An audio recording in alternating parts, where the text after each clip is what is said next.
With voters now thoroughly disenchanted with this government, Labour needs to make major policy changes to have any hope of staying in power. This Labour government has proclaimed repeatedly since arriving in office that growth is its overriding aim. Yet it proceeded at once to discuss endlessly, and then finally implement, a budget which levied extra tax demands on the rich, including small business owners and family farms, not to speak of the foreign owners of worldwide capital who made their home here, and not forgetting those sending their children to private schools. The result has been that business leaders have reacted with savage dismay to this budget from Rachel Reeves. Growth prospects based on business plans to innovate and invest look hopelessly dismal.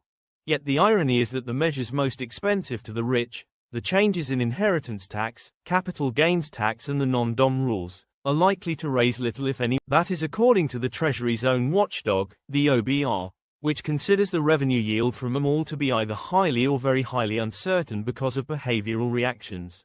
This conforms to what much research has found, that raising marginal tax rates on high-income earners reduces revenue owing to its effect in reducing activity, the effects noted in the Laffer curve named after Professor Art Laffer. But the effects do not stop there.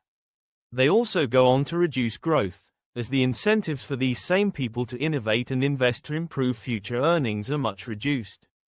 Why take risks on these moves? To these tax incentives must be added labor market intervention, particularly in the award of union powers, that enable well-organized groups of workers to appropriate business profits.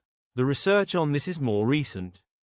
But it finds that these incentives have played out over more than a century of British history, as well as most obviously in recent decades, as these marginal tax rates and labour regulations were pared back by the Thatcher governments and then allowed to